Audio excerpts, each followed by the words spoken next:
Vocast, l'invité. Heidi qui, lui, donc, du coup, s'occupe du site de Passionné Radioscope, où vraiment c'est une mine d'informations pour les passionnés de radio. Tu es aussi animateur à Fréquence Protestante, de la mécanique des ondes. Tu as reçu récemment d'ailleurs Francis Zégut. Donc, très impressionnant, hein. Très adorable aussi. L'entendre parler de musique, c'est un régal. Vous pourrez écouter avec lui justement la mécanique des ondes sur n'importe quelle plateforme de podcast. Qui est-ce que tu vas recevoir bientôt Alors, j'enregistre la prochaine lundi justement. Alors, je peux filer le petit scoop. Ce sera Fred Musa de Skyrock. Ah, belle punaise, bravo. Donc voilà. Donc là, ouais. Donc il y aura quelques petites archives que je vais essayer de retrouver. J'ai déjà ressorti une interview d'un vieux fanzine que j'avais en stock de 95. Donc je pense que je vais jouer un petit peu là-dessus. Je vais lui faire la surprise. D'accord. Il y a aussi tu as reçu aussi le programmateur de FIP, Luc Frelon. Ouais, oui, également. Génial aussi. Parce que c'est vrai que tu avais l'habitude de recevoir des animateurs et là avoir un programmateur musical, c'est aussi original. Oui, ça fait partie aussi de la thématique de l'émission. Alors en fait, je fais dans la continuité de ce que Cécile Rondeau-Arnaud, qui est la créatrice de cette émission, faisait jusque-là, puisque moi je reprends les rênes de l'émission depuis maintenant 1 an.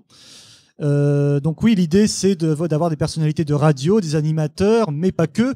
Moi je voulais aussi m'intéresser également à d'autres professions, donc programmateur musical, on a déjà reçu, notamment Jean-Patrick Laurent qui bosse à WFM. Donc là j'ai voulu continuer dans cette lancée. Mais avec une radio comme FIP, là c'est intéressant aussi de savoir comment se construit le fil musical de cette radio. Et j'ai d'autres idées en tête sur lesquelles il faudrait que je prenne le temps de me plancher. Par exemple, je sors d'une formation de documentaliste audiovisuel il y a 1 an. Et mon mémoire de stage, ça parlait de la place des archives orales. Bon, c'est assez pointu, ça a plus une valeur historique que radiophonique. Mais quelle serait leur place dans la radio, même dans les podcasts, pour faire le lien. Donc, moi, j'aimerais bien faire une émission qui sortent un petit peu du cadre de l'entretien en tête-à-tête pour parler justement des archives radio globalement et du métier de documentaliste. On n'en parle pas beaucoup, c'est un métier un peu de l'ombre, mais c'est un métier qui est quand même indispensable pour certaines émissions. Je prends Europe 1 ou RTL par exemple, même à Radio France.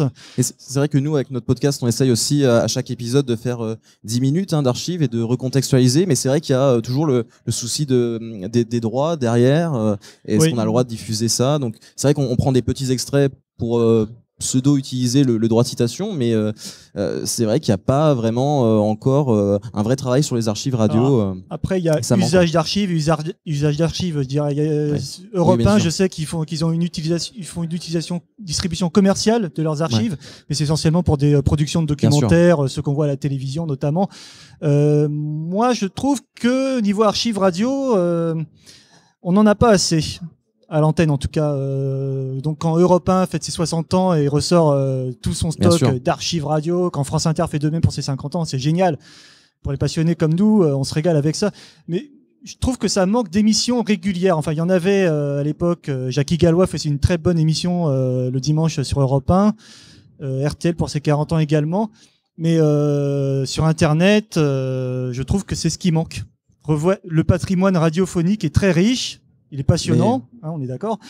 Et je trouve que c'est pas assez partagé. Alors, il y a beaucoup de passionnés sur Internet qui ressortent leurs vieilles cassettes audio, qui numérisent. Je pense à, tu l'as reçu, Hervé, le Transistor, qui fait un super travail là-dessus. Moi, je me régale avec ça. Moi, même ça peut rappeler des souvenirs, mais même réécouter des sons d'une époque où on n'était pas encore né. Bien sûr. Avec un certain recul, c'est pas mal.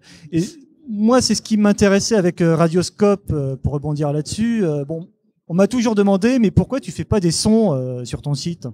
Alors moi, j'ai répondu déjà d'une part parce que j'ai pas matière à ça. J'ai pas beaucoup enregistré dans ma jeunesse et je l'ai un peu regretté après. Mais et puis surtout, il y a d'autres sites qui le font mieux que moi. Je prends Choup, par exemple, qui a un bon stock de sons assez anciens.